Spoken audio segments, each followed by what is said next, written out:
Episode 99ல judges எல்லாருமே வெற்றியை பார்த்துட்டு இது என்ன இப்படியே நின்றுட்டு இருக்கீங்க, இது என்ன டிஷ்னு சொல்லுங்க அப்படின்னு சொன்னோன்னே, இதுக்கு பேர் முள்ளிவாய்க்கால் கஞ்சி, இதை நான் எக்ஸ்பிளைன் பண்ணா எனக்கு ஒரு 5 நிமிஷம் வேணும் அப்படின்னு சொல்றாரு.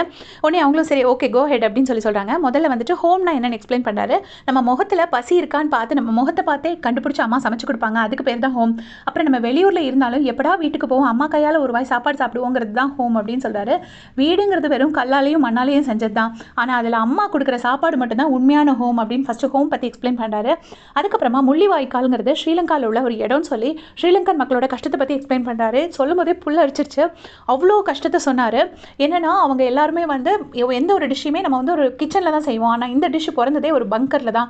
நாளைக்கு உயிரோட இருப்பமா இருக்க மாட்டோமான்னு தெரியாமல் அவங்க எல்லாரும் ஒரு பங்கரில் வந்து அடைக்கலம் புகுந்து இருக்கும்போது அங்கே கிடைக்கிற காய்கறி, அரிசி, அதுக்கப்புறம் கிராப் எல்லாத்தையுமே போட்டு மீன் என்னெல்லாம் கையில் கிடைக்குதோ எல்லாத்தையும் சேர்த்து போட்டு உப்பு கூட இல்லாமல் ஒரு கஞ்சி மாதிரி காய்ச்சி குடிப்பாங்க. அந்த சாப்பாடு வந்து அவங்களுக்கு அடுத்த நாள் நம்ம உயிரோடு இருப்போங்கிறதுக்கு ஒரு நம்பிக்கை, அவ்வளோதான் அப்படின்னு சொன்னோடனே, அப்போ அந்த எம்டியாக ஒரு பாட் வச்சுருக்கீங்களா, அது எதுக்குன்னு, அதாவது 4 கப்பு மாதிரி வச்சிருப்பாரு, 3ல் தான் அந்த கஞ்சி வச்சிருப்பாரு, 1 வந்து எம்டியாக வச்சிருப்பாரு, அது எதுக்காக வச்சிருக்கீங்க அப்படின்னு சொல்லி கேட்கும்போது அதுக்கு வெற்றி சொல்லாரு, இன்னைக்கு ராத்திரி ஒரு குடும்பத்தோடு இருப்பாங்க, அதில் ஒரு ஆள் நாளைக்கு காலையில் இறந்து போயிடுவாங்க, புதுசாக ஒருத்தவங்க வந்து சேர்ந்துக்குவாங்க, குடும்பமாக சேர்ந்துப்பாங்க. அந்த தன் குடும்பத்தில் இறந்தவங்களுக்காகவும் புதுசாக வந்து சேர்றவங்களுக்காகவும் ஒரு கலையத்தை வந்து எப்போவுமே எம்டியாகவே வச்சிருப்பாங்க, அதனால தான் அந்த எம்டி பாட் வச்சிருக்கேன் அப்படின்னு சொல்லிட்டு வெற்றி எக்ஸ்பிளைன் பண்ணுறாரு. எல்லாருமே ரொம்ப மூவ் ஆகிடுவாங்க. இந்த டேபிளில் நான் வச்சிருக்கிறது வந்து 4 டிஷ்ஷு கிடையாது, பல மக்களோட நம்பிக்கை, பல மக்களோட வாழ்க்கை அப்படின்னு சொல்கிறாரு. இந்த வழி எல்லாத்தையுமே என்னோட துரை மாஸ்டர் கிட்ட இருந்தால் நான் வந்து கற்றுக்கிட்டேன், அதனால இது எப்படியாவது மக்களுக்கு எல்லாருக்குமே போய் சேரணுங்கிறதுக்காக தான் நான் இந்த டிஷ்ஷை பண்ணினேன். இதை கேட்கும் போதே எனக்கு அவ்வளோ நடுங்குச்சு, அங்கே வாழ்ந்தவங்க எவ்வளோ கஷ்டப்பட்டுருப்பாங்க நம்மளால் நினச்சி கூட பார்க்க முடியாது அப்படின்னு சொல்கிறாங்க. எல்லாருமே செம்ம கிளாப்ஸு, என் விக்கி கூட கிளாப் பண்ணுறாரு. இது எல்லாத்தையும் கேட்டுட்டு ஆங்கர் சொல்கிறாங்க, இவ்வளோ ஒரு பெயின்ஃபுல்லான ஸ்டோரி இந்த டிஷ் பின்னாடி இருக்கும், நாங்கள் நினைக்கவே இல்லை அப்படின்னு சொல்லிட்டு அப்புறம் ஐஷோ எல்லாருமே கிளாப் பண்ணுறாங்க. இப்போ அடுத்து வந்து டைட்டில் வின்னர் யாருன்னு அனௌன்ஸ் பண்ணுற நேரம் வந்துருச்சு அப்படின்னு சொல்லிட்டு ஜட்ஜஸ் சொல்கிறாங்க. ஜட்ஜஸ் வந்து மேடையில் வந்து நின்று உடனே ஃபர்ஸ்ட் மீராவை புகழ்றாங்க, அப்புறம் அரவிந்த் புகழ்றாங்க, அதுக்கப்புறமா ஐஷோ புகழ்றாங்க, கடைசி ஷெஃப் வெற்றியும் புகழ்றாங்க. என்ன சொல்கிறாங்கன்னா, நம்ம ஒரு டிஷ்ஷை சாப்பிடும்போது டேஸ்ட்டாக இருக்கும், ஆனால் உங்கள் டிஷ்ஷை சாப்பிடும்போது ஹார்ட்டெல்லாம் ரொம்ப ஹெவி ஆகிடுச்சு, ஒரு மன அழுத்தம் வந்த மாதிரி ஆயிடுச்சு அப்படின்னு சொல்லிட்டு ஜட்ஜஸ் எல்லாருமே வந்து வெற்றியை புகழ்றாங்க. இப்போ வந்து நேம் அனௌன்ஸ் பண்ணுறோன்னு சொல்லிட்டு ஃபஸ்ட்டு எலிமினேட் ஆகிறது யாருன்னு சொல்லி ஷெஃப் மீரான்னு சொல்கிறாங்க. அவங்க கொஞ்சம் சேடாக வெளியே போகிறாங்க. அடுத்தது செகண்ட் ரன்னர் அப் யார் அப்படின்னு சொல்லிட்டு ஷெஃப் அரவிந்த் அப்படின்னு சொல்கிறாங்க. அவருக்கு ஒரு மாதிரி டல் ஆகிடுச்சு. நெடுமாறன் வந்துட்டு பிளடி பகர் கெட் அவுட் அப்படின்னு சொல்லி இங்கே இருந்துட்டு திட்டிகிட்டு இருக்காரு. இப்போ யார் வின்னர் அப்படின்னு சொல்லி நம்ம அனௌன்ஸ் பண்ண போகிறோம் அப்படின்னு சொல்லி கவுண்ட் டவுன் பண்ணுறாங்க.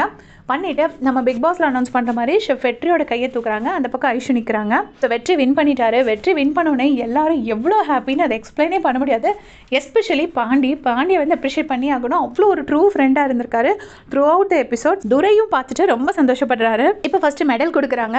அதுக்கப்புறம் பார்த்தீங்கன்னா செல்வி அங்கே இந்த வீடியோ காமிச்சிட்டு இது எங்கள் அண்ணான்னு ஹாஸ்பிட்டல் எல்லாருக்கிட்டையுமே கொடுக்குறாங்க. அப்புறமா கேஷ் ப்ரைஸ் கொடுக்க போகிறாங்க. அப்போ ரகுபதி சார் வந்துட்டு நெடுமாறன்னு ஒரு மாதிரி பார்க்குறாங்க. இப்போ கேஷ் ப்ரைஸும் கிடைச்ச உடனே ஐஷு பக்கத்தில் வந்துட்டு ஹே இது உன்னோட மொமெண்ட், நீ என்ஜாய் பண்ண, நான் வின் பண்ணியிருந்தா கூட நான் இவ்வளோ ஹாப்பியாக இருந்திருக்க மாட்டேன்னு சொல்லிட்டு ஐஷு ரொம்பவே ஜென்னுயினாக ஹாப்பியாக இருக்காங்க. இப்போ வெற்றி நேராக இறங்கி வந்து ஜோதி கிட்ட ஆசீர்வாதம் வாங்குறாரு. வாங்கிட்டு சார் நான் வின் பண்ணிட்டேன், இந்த காசை திருப்பி கொடுத்துறேன். டேய் காசெல்லாம் ஒன்றும் எனக்கு வேண்டாம்டா, எனக்கு நான் கேட்குறப்பெல்லாம் ரசம் வச்சு கொடுத்தா மட்டும் போதும் அப்படின்னு சொல்கிறாரு. அதுக்கப்புறமா முத்தமன் வந்துட்டு நம்ம கிணத்துக்கடவு பையன் வின் பண்ணிட்டா அப்படின்னு சொல்கிறாரு. ரகுபதி சார் வந்து வெற்றி அப்படி ஹக் பண்ணுறாரு.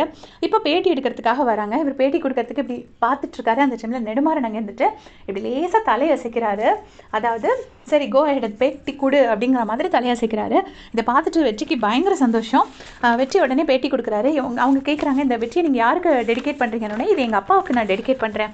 அப்போ இந்த ப்ரைஸ் கையில் கிடச்சோடனே உங்களுக்கு யார் ஞாபகத்துக்கு வந்தாங்கன்னொடனே எங்கள் அம்மா, செல்வி, வீடு, பசி, பாண்டி அப்படின்னு ஒருத்தரையாக சொல்கிறாரு. பேட்டி கொடுத்து முடிக்கும்போது இங்கே ஒரு பக்கம் ஐஷு வந்து நெடுமாறன் கிட்ட போயிட்டு சொல்கிறாங்க, அப்பா நான் என்னோட பெஸ்ட்டை ட்ரை பண்ணேன், ஆனால் காம்படிஷனாக ஒருத்தர் தானே வின் பண்ண முடியும், அதனால தான் என்னால் வின் பண்ண முடியலன்னு சொன்னோடனே நெடுமாறனும் ஓகேம்மா குட் அட்டெம்ப்ட் அப்படிங்கிறாரு. அவருக்கு கஷ்டமாக தான் இருக்குது, இருந்தாலும் ஓகேன்னு சொல்லிக்கிறாரு. அப்போ ஐஷு சொல்கிறாங்க, அப்பா இனிமேல் நான் பாடணும், இனிமேல் அது எனக்கு பிடிச்சதை நான் பண்ணணும்னு ஆசைப்படுறேன்ப்பா, எனக்கு இந்த காம்படிஷனில் மேபி மனசார வின் பண்ணணும்னு நினைக்கிறவங்க தான் வின் பண்ணுவாங்க போல இருக்குது, அதனால நான் சிங்கிங்கில் தான் கான்சன்ட்ரேட் பண்ணணும்னு நினைக்கிறேன் அப்படின்னு சொல்லிட்டு அவங்க அப்பாவை வந்து ஹக் பண்ணுறாங்க. அவங்க அப்பாவுக்கும் கஷ்டமாக இருக்குது, நமக்கே நெடுமாறனை பார்க்க பாவமாக தான் இருக்குது. இப்போ வெற்றி அவார்டு வச்சுட்டு உட்காந்துருக்காரு. பக்கத்தில் ஐஷு வராங்க. எப்பா இந்த அவார்டு வாங்குறதுக்குள்ளே நம்ம பட்ட பாடு இருக்கே அப்படின்னு சொல்லிட்டு ஐஷு சொல்கிறாங்க. சொன்னோடனே வெற்றியை வந்துட்டு அப்படியே சிரிக்கிறாரு. அப்போ ஐஷு சொல்கிறாங்க உங்ககிட்ட நான் ஒன்று சொல்லணும் அப்படின்னோடனே வெற்றி வந்து செம்மையாக எக்ஸைட் ஆகிட்டாரு. ஐ லவ் யூ சொல்ல போகிறாங்க நினச்சாரா இன்னும் தெரியல. நான் அப்படி தான் நினச்சேன். பார்த்தா அவங்க ஐ லவ் யூலாம் சொல்லலை. அவங்க என்ன சொல்கிறாங்கன்னா எங்கள் அப்பா மேலே எனக்கு ஒரு டவுட் இருக்குது அப்படின்னோடனே அப்படி அவனுக்கு இப்போ தான் டவுட் இருந்துச்சு, எனக்கு எப்போ டவுட் இருக்குது அப்படின்னு சொல்லி வெற்றி டீஸ் பண்ணுறாரு. உடனே இல்லை எங்கள் அப்பாவும் உங்கள் அப்பாவும் சிரிச்சுக்கிட்டே இருக்கிற மாதிரி நான் ஒரு ஃபோட்டோ பார்த்தேன், எங்கள் அப்பா கிட்ட கேட்டேன், அவர் ரெஸ்பாண்ட் பண்ணவே இல்லை, உனக்கே தெரியும் எங்கள் அப்பா பற்றி ஏதோ நடந்திருக்கு, சொல்லக்கூடாதுன்னு அவர் முடிவு பண்ணிட்டாருன்னா வாயை திறந்து சொல்லவே மாட்டார். அதனால் நீ உன்னால் முடிஞ்சால் நீ இது பண்ணிக்கோ அப்படின்னு சொல்லிட்டு இவங்க இன்ஃபார்ம் பண்ணுறாங்க. உங்கள் அப்பா எங்கே இருக்காங்கன்னு எங்கள் அப்பாவுக்கு தான் தெரிஞ்சிருக்கிறதுக்கு நிறைய சான்சஸ் இருக்குது அப்படின்னு சொல்லி ஐஷு சொல்கிறாங்க. இதை கேட்டு வெற்றி ஷாக் ஆகுறாரு. அப்போ நான் கண்டிப்பாக நான் போய் கேட்குறேன் அப்படிங்கிறாரு. அதுக்கு வந்துட்டு ஐஷு சொல்கிறாங்க, டேய் நான் அவர் பொண்ணு, நான் கேட்டே சொல்லலை, நீ கேட்டால் சொல்ல போகிறாரு அப்படின்னே, இங்கே பாருங்கள் இப்படி தான் ஸ்டார் ஷெஃப் வின் பண்ண முடியாதுன்னு சொன்னீங்க, வின் பண்ணல, அதே மாதிரி உங்கள் அப்பா வாயிலேருந்து நான் உண்மையாக வர வைப்பேன், எங்கள் அப்பாவை நான் கண்டுபிடிப்பேன் அப்படின்னு சொல்கிறாரு. உடனே ஐஷும் வந்துட்டு ஓகே நீ அதே மாதிரி கண்டுபிடி அப்படின்னு சொல்லி அவரை அனுப்பி வைக்கிறாங்க. அதோட இந்த எபிசோட முடிச்சிருக்காங்க. தேங்க்ஸ் ஃபார் வாட்சிங்.